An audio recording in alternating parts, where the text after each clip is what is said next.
J'aimerais qu'on parle du courage ce soir, l'importance du courage. Le courage, c'est une force morale. C'est une définition du dictionnaire. C'est le fait d'agir malgré les difficultés. C'est l'énergie dans l'action, dans l'entreprise.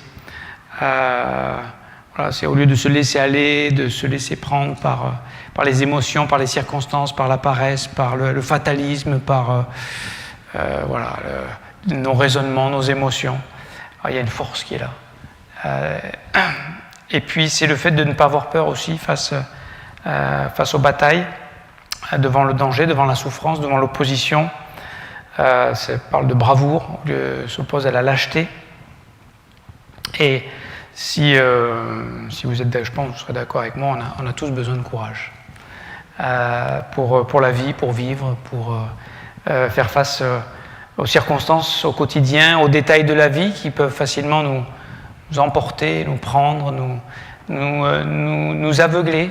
On sait qu'il y a un voile sur ce monde, n'est-ce pas, qui empêche de voir la gloire de Jésus-Christ.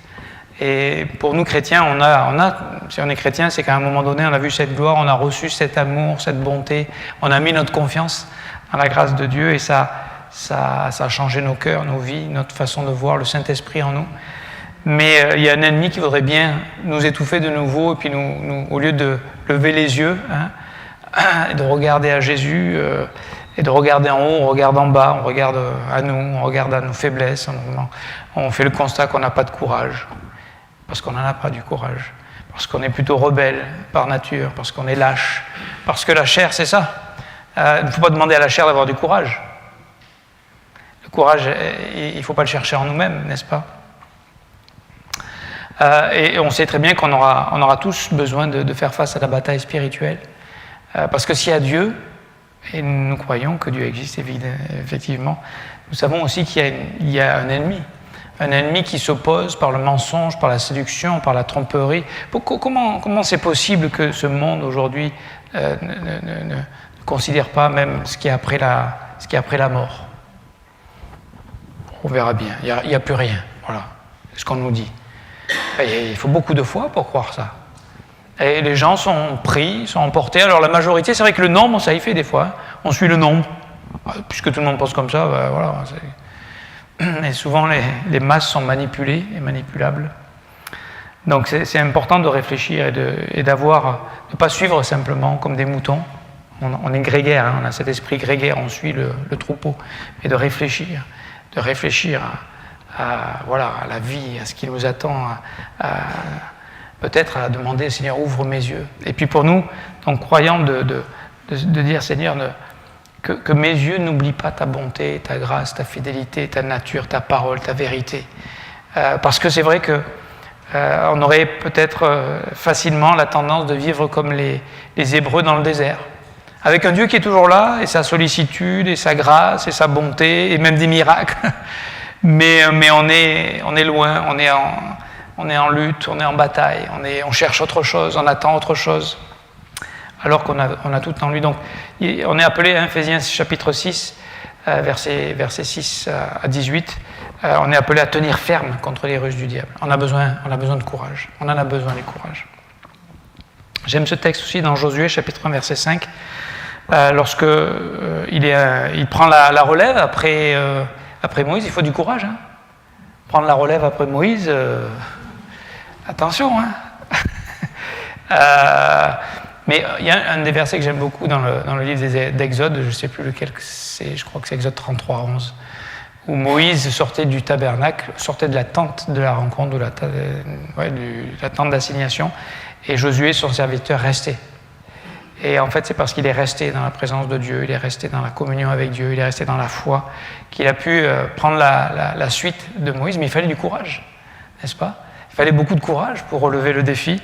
Comme pour répondre à l'appel de Dieu sur notre vie, il faut du courage. Pas dire je vais y arriver je sors mon petit opinel suisse, j'ai le couteau suisse, avec ça je vais tout pouvoir faire. Non, même si c'est un très bel outil, c'est pas avec le couteau suisse qu'on répond à l'appel de Dieu, c'est avec Jésus lui-même, avec sa parole, avec sa grâce, avec sa fidélité, avec sa nature, son essence, son esprit qu'il a mis en nous. Josué 1,5. Nul ne tiendra devant toi tant que tu vivras. Je serai avec toi comme j'étais avec Moïse. La présence de Dieu. D'où vient notre courage? D'où vient la force? Et c'est ce qu'il lui dit. Ça vient du fait que Dieu est avec nous. Et la promesse qu'il nous fait, je ne te délaisserai point, je ne t'abandonnerai point. La promesse qu'il fait à Josué, mais qu'il a fait aussi à nous en Hébreux 13,5, il ne va jamais nous abandonner. Et pourtant, bien souvent, dans nos situations, nos circonstances, quand ça nous dépasse, quand on se retrouve face à nos faiblesses, on se laisse prendre peut-être par l'émotion et l'impression que Dieu nous abandonne, alors qu'il est là. C'est juste qu'il nous teste peut-être, il nous éprouve, et il travaille dans nos cœurs, dans nos vies. Et il nous dit au verset 6, « Fortifie-toi et prends courage ». Donc ça veut dire que le courage, tu as besoin de le prendre. Et tu le prends où, le courage? Dans ta poche, dans ton histoire, dans ton expérience, ou dans la parole infaillible de Dieu. Proverbe 30, verset 5, la parole de Dieu est éprouvée, toute parole de Dieu est éprouvée. Donc fortifie-toi et prends courage, car c'est toi qui mettras ce peuple en possession du pays que j'ai juré à leur père de leur donner. Donc il y a des choses qui l'attendent. Comme nous aussi, il y a des choses qui nous attendent. Et pour entrer dedans, pour entrer dans les œuvres préparées d'avance, on a besoin de se fortifier dans la grâce de Dieu, on a besoin de recevoir le courage qui vient du fait que Dieu s'est engagé avec nous, que Dieu combat pour nous, que Dieu ne nous abandonne pas. Même si quelquefois nous on échoue. Parce que, vous savez, quand on perd le courage, c'est quand on pense qu'on est allé trop loin, quand on pense qu'on est trop nul, quand on pense qu'on a trop trahi notre Dieu, qu'on l'a trop abandonné. Mais regardez l'histoire d'Israël. Je veux dire, dans le désert, pas très glorieux, mais une fois qu'ils sont en Canaan, ça va pas faire long avant qu'ils commencent à décliner. Dès qu'il y a un roi, qu'est-ce qu'ils font? Eh bien, il y a une division, et puis il y a encore le roi d'Israël qui va faire des veaux aussi, pour pas qu'ils aillent adorer à Jérusalem. Je veux dire, et pourtant Dieu est encore là. Alors ça ne veut pas dire qu'il ne discipline pas, et il va le faire d'ailleurs, puisque Israël, les 10 tribus du Nord seront dispersées, et Juda et Benjamin seront déportés, puis ils reviendront, c'est ce qu'on a lu tout à l'heure avec Néhémie. Mais on a besoin du courage de Dieu. On ne peut pas le faire avec nos propres forces. On ne peut pas suivre Dieu avec nos bonnes intentions. On a besoin de Dieu. Je continue. Fortifie-toi. Il n'avait pas compris encore, hein, donc il lui redit, le verset 7, « Fortifie-toi seulement et aie bon courage. » Et comment ok, j'ai compris, je me fortifie dans ta grâce, je reçois ton courage, j'entends ta parole, je comprends ta parole, j'essaye de maintenant vivre ta parole, t'obéir à ta parole, mais par la foi. Par la foi, en m'appuyant sur tes promesses et sur ta fidélité. Et il dit, en agissant fidèlement selon toute la loi que Moïse, mon serviteur, t'a prescrite. Ne t'en détourne ni à droite ni à gauche, afin de réussir dans tout ce que tu entreprendras. Que ce livre ne s'éloigne point de ta bouche, médite-le jour et nuit pour agir fidèlement selon tout ce qui est écrit, car c'est alors que tu auras du succès dans ta entreprise, c'est alors que tu réussiras. Et encore une fois, ce qu'on a besoin, c'est vraiment, mes amis, notre énergie, elle vient. Vous savez, pour faire avancer une voiture, on met de l'essence. Pour aller faire un footing, pour marcher, pour aller travailler, pour faire notre journée, on a besoin de mettre de la nourriture dedans. Pour penser avec Dieu et pour répondre aux initiations de Dieu et pour être en communion avec Dieu, on a besoin de la parole de Dieu. Pourquoi est-ce qu'on se retrouve et on ouvre la parole de Dieu? Parce que c'est ça, c'est sa parole, c'est sa présence, c'est sa personne, c'est la grâce et la vérité qui nous éclairent, qui nous permettent d'agir sur un fondement qui n'est pas simplement naturel, émotionnel, de bonne volonté. Hein? Notre bonne volonté, elle ne nous amènera pas très loin. C'est pour ça que les gens aujourd'hui se marient avec une bonne volonté. Mais c'est déjà couru d'avance que ça va mal tourner. Il n'y a pas de fondement, il n'y a pas le troisième fil, hein, qui fait que la corde à 3 brins ne rompt pas facilement. Verset 9, ne t'ai-je pas donné cet ordre? Et comment t'as pas compris? Ça fait la 3e fois. Fortifie-toi et prends courage. Qu'est-ce qu'on vient faire quand on se rassemble? On prend courage. On prend la parole de Dieu. On reçoit la parole de Dieu. On laisse le Saint-Esprit venir, voilà, nous parler, nous rappeler, oui, je suis avec toi, je ne t'abandonnerai pas, je t'aime, je suis plein de bonté, je suis fidèle. Oui, mais ce n'est pas mon expérience, ce n'est pas mes émotions. Pas toujours, mais ça peut l'être. De plus en plus, en tout cas, Dieu nous y appelle. Il continue le verset 9, « Ne t'effraie point et ne t'épouvante point, car l'Éternel ton Dieu est avec toi dans tout ce que tu entreprendras. » Et c'est vrai qu'on aurait sujet d'avoir peur. Vous savez, si on a la crainte de Dieu, on va se comment dire, quand on n'a pas la crainte de Dieu, plutôt, on va avoir beaucoup d'autres craintes. Beaucoup de craintes. La crainte des hommes, dans un piège, mais celui qui se confie en l'Éternel est protégé. Proverbe 29, 25. Si on n'a pas la crainte de Dieu, mes amis, on va craindre tout. Même vous-même. Et on va se laisser facilement porter par le découragement.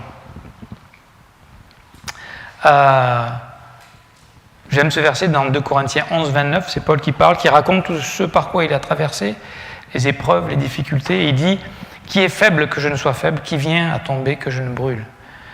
On n'est pas fort, on tombe quelquefois, on échoue. Tu diras lui-même en Romains 7, « Misérable, misérable que je suis, qui me délivrera du corps de cette mort ?» On a besoin de se fortifier. J'aimerais vous donner quelques versets dans les évangiles où il est parlé de prendre courage, et c'est Jésus qui parle. La première fois où ce mot apparaît, c'est le mot tarseo, c'est le verbe tarseo, qui veut dire avoir du courage, avoir confiance, se rassurer. Et qu'est-ce que fait la parole de Dieu, n'est-ce pas? C'est qu'elle nous rassure, c'est qu'elle nous rappelle, c'est qu'elle nous redit, elle nous fait prendre courage, elle nous donne de la force, de l'énergie dont on a besoin. Parce que face au monde qui nous entoure, face aux pressions qui sont autour de nous, face à nos limites, si on n'a pas la parole de Dieu pour nous renouveler, nous encourager, nous rappeler qui on est en Jésus-Christ. Et la première chose, c'est cette fameuse histoire où Jésus vient et guérit ce paralytique. Qu'on lui présente ses 4 amis qui passent par le toit de la maison. Et la première chose qu'il dit à cet homme, c'est « Prends courage, car tes péchés sont pardonnés. » Mes amis. Et le gars, il dit « Mais attends, mais j'ai tellement d'autres problèmes. J'ai tellement de défis devant. » Oui, non, mais attends, déjà le fondement, déjà la base. J'ai réglé ton gros problème. J'ai réglé le problème principal. Tes péchés sont pardonnés. Tu es mon enfant, je t'ai racheté. Mon sang, le sang de l'agneau suffit. Et je ne demande pas un autre paiement de quoi d'autre. C'est, voilà. Tes péchés sont pardonnés. Et après oui, tu vas te lever. Après oui, tu vas vivre des choses avec le Seigneur. Mais ça commence par là. C'est la nouvelle vie, la vie de résurrection. La vie d'en haut, n'est-ce pas? Ensuite, un peu plus loin, dans ce même chapitre, au verset 22, c'est Matthieu chapitre 9, verset 22.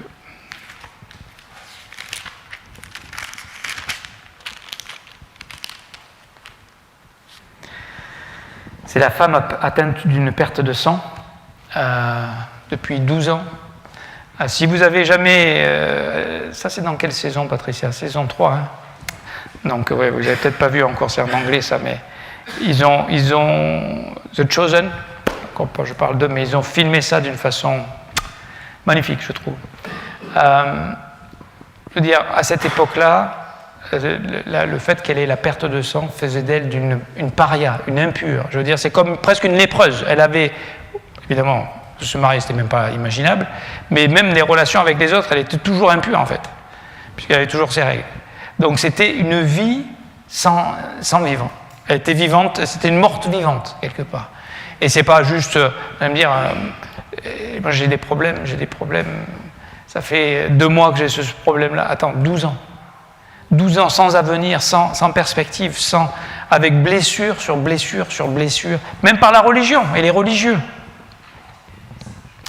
Et elle va lui dire, Jésus se retourna et dit en la voyant, « Prends courage, ma fille, ta foi t'a guérie. » Vous savez quoi?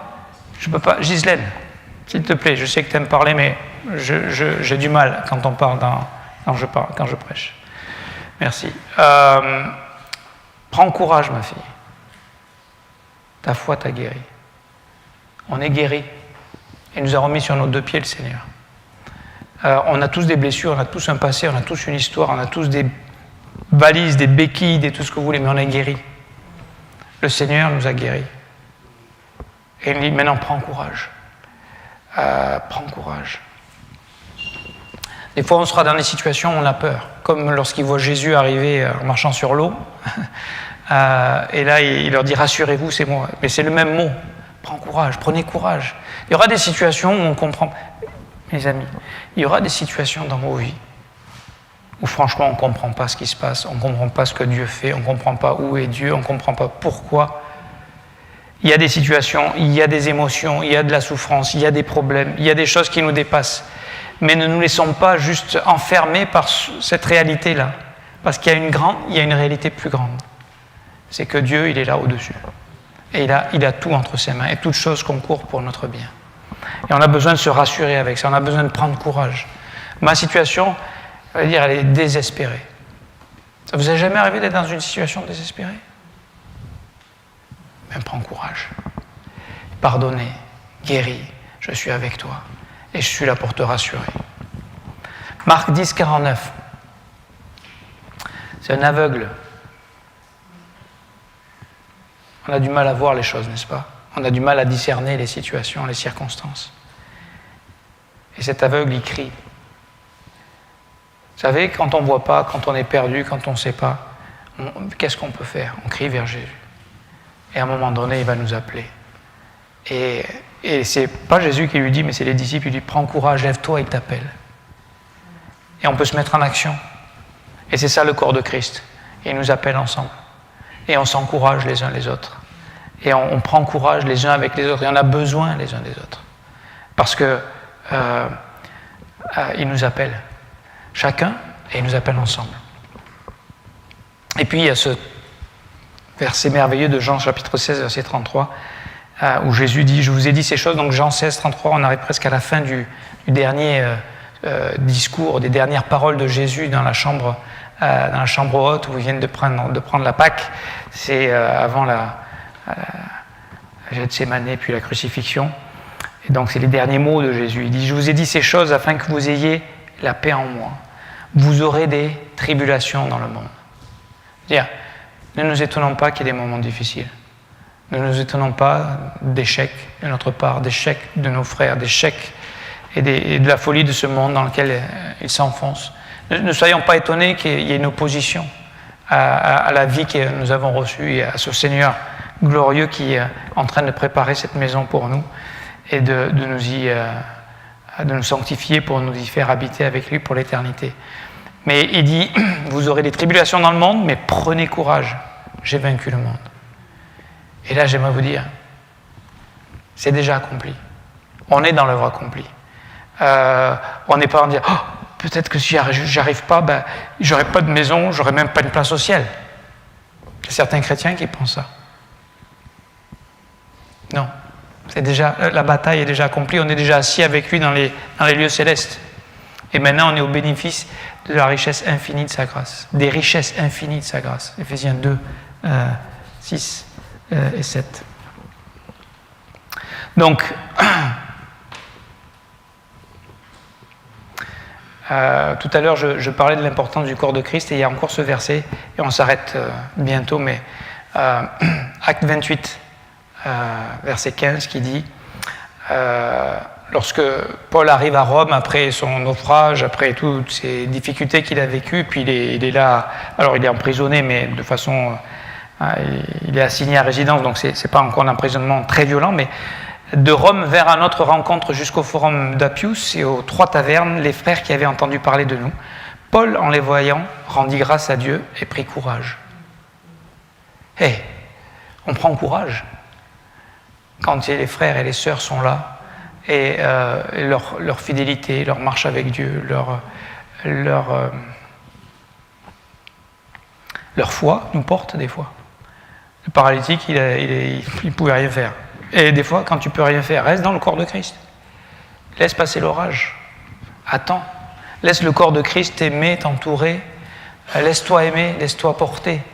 Laisse-toi encourager. C'est comme ça, c'est très concret, c'est très pratique, c'est très simple. Mais c'est très efficace. Et on a besoin les uns des autres pour être encouragés. Je terminerai avec ça, parce que l'heure passe, mais il y a cette belle histoire, où, vous savez, dans Acte 27, cette tempête où Paul est en route pour Rome, ils prennent le bateau alors que ce n'était pas le bon moment de prendre le bateau, ils sont pris dans une tempête pour finalement échouer sur l'île de Malte. Mais avant d'échouer, ils pensent, ça dure plus de 15 jours, donc vous imaginez d'être dans une tempête pendant 15 jours en ayant jeté tout ce que vous pouvez jeter, la cargaison, les voiles, les agrès, les mâts, tout ce qui était possible de jeter, ils ont jeté. Et chaque jour en disant, est-ce que demain on sera encore en vie, ou est-ce que le bateau va s'échouer sur une langue de sable, parce qu'apparemment ils pouvaient avoir ce risque-là aussi, et là ils allaient mourir. Acte 27, 22. Maintenant, je vous exhorte, c'est Paul qui parle à tous ces hommes, ils étaient plus de 300 ou 200, combien, 270 ou 278. Combien ? Okay, on l'a vu, 276, on l'a vu dernièrement. Maintenant, je vous exhorte à prendre courage, car aucun de vous ne périra et il n'y aura de perte que celle du navire. Donc, des fois, on est dans des situations, des tempêtes. Et qu'est-ce qu'on a besoin ? On a besoin de la parole d'un homme de Dieu. Et ici, ça peut être traduit par rassurer. Et le mot en grec, c'est eutuméo. Et en fait, c'est un composé de e qui veut dire bon, bien. Et tuméo ou tuméos qui veut dire colère. Tumos qui vient du mot colère. Et en fait, c'est le contraire de ce qu'on est naturellement. Dans une situation comme ça, on va être en colère, on va être énervé contre Dieu, contre les gens, contre les situations, contre nous, contre tout le monde. C'est ce qu'on est naturellement. Et prendre courage, c'est de ne pas laisser ces émotions-là naturelles prendre le dessus sur nous. Et laisser notre colère éclater et quelque part... ne pas glorifier Dieu dans la situation, parce que quand on est dans la chair, on ne peut pas glorifier Dieu. Mais c'est ce que Dieu nous encourage à faire, c'est que soit on s'encourage en Dieu et on va trouver la force pour faire face à la situation, et c'est ce qui va se passer ici, puisqu'au verset 25, il dit « C'est pourquoi, ô homme, rassurez-vous, car j'ai cette confiance en Dieu qu'il en sera comme il m'a été dit. » Il a une parole de Dieu. Et donc, ne craignez pas, prenez courage, rassurez-vous, parce que... Et au verset 36, il dit « Et tous reprenant courage, ils commencèrent à manger. » Parce qu'ils avaient arrêté de manger. Et c'est ça notre grand danger. C'est quand on arrête de... Alors, on va faire une application spirituelle. Si on arrête de manger la parole de Dieu, c'est le thumos qui va prendre le dessus. C'est notre colère, notre faiblesse, notre façon de critiquer les choses ou de voir les choses naturellement et de ne plus voir Dieu dedans. Et tout ce que Dieu nous demande, mais regarde à moi. Prends courage, prends ma force, appuie-toi sur mon caractère, sur ma fidélité, sur mon œuvre, sur ma parole, pas sur tes forces, pas sur toi. N'est-ce pas ? Et ce mot aussi a été traduit de eutuméo, c'est dans Jacques chapitre 5 verset 13. Il est dit quelqu'un est-il dans la joie ? C'est le même mot. Ça veut dire que ça va apporter la joie, la force. La joie du Seigneur sera notre force. C'est que maintenant on a cette paix de Dieu. On sait que peut-être, il y a la tempête, mais Dieu nous a donné une promesse. C'est que la tempête, à un moment donné, Dieu va trouver une solution. Dans 1 Corinthiens chapitre 13 et verset 10, c'est que Dieu ne nous éprouve pas au-delà de nos forces et qu'avec l'épreuve, il donne aussi le moyen d'en sortir. Et à un moment donné, il y a un temps, et soyons patients avec ça. Soyons patients comme Dieu est patient avec nous. Soyons patients et faisons confiance à Dieu. C'est ça, prendre courage. N'est-ce pas ? Il y a encore d'autres choses à communiquer, mais ce sera peut-être pour une prochaine fois. En tout cas, je voulais juste nous encourager ce soir. Alors, on a un grand Dieu. Et on peut vivre une vie merveilleuse quand on sait s'appuyer sur lui, quand on sait trouver sa force en lui. Et dans sa parole, dans ses promesses, et dans la mise en pratique de cette parole. On n'a pas le temps de le développer ce soir, mais il y a quelques passages qui nous montrent que c'est ça qui va nous aider à la vivre de manière concrète. C'est qu'on prend la parole de Dieu et on y va par la foi. Et on se rend compte que oui, il y a un Dieu qui est fidèle à ses promesses, quand on lui fait confiance, quand on s'appuie sur ce qu'il nous dit. Seigneur, merci pour tes promesses, merci pour ce courage que tu mets à disposition. C'est toi qui as été courageux, c'est toi qui as bravé la mort, qui as vaincu la mort, qui as vaincu le péché et qui nous offre aujourd'hui une façon de vivre, de marcher sur l'eau, de marcher avec toi, Seigneur, sur les situations, sur les émotions, sur les découragements qui peuvent nous arriver si facilement, à travers les circonstances, à travers nos faiblesses, à travers nos manques, à travers nos échecs. Mais Seigneur, toi, tu es plus fort. Et toi, tu es vainqueur, et tu as vaincu le monde. Seigneur, donc c'est sur cette victoire que nous nous appuyons, et nous voulons te demander de nous aider à vivre en tant que plus que vainqueur, par celui qui nous a aimés. Plus que vainqueur, par cet amour inébranlable, qui, quoi que nous fassions, quoi que nous pensions, est toujours là à disposition. Aide-nous comme le rappelait Bruno, à nous tourner, à revenir, à nous repentir, à reconnaître qu'on a besoin de toi, et que sans toi, on ne peut pas faire un pas, Seigneur. Et merci parce que tu es là, et que tu es toujours là. Et juste donne-nous cette humilité de nous appuyer sur toi, et de voir ce que tu peux faire à travers des hommes faibles et femmes faibles, Seigneur, mais qui mettent leur confiance et leur espérance en toi, au nom de Jésus-Christ. Amen.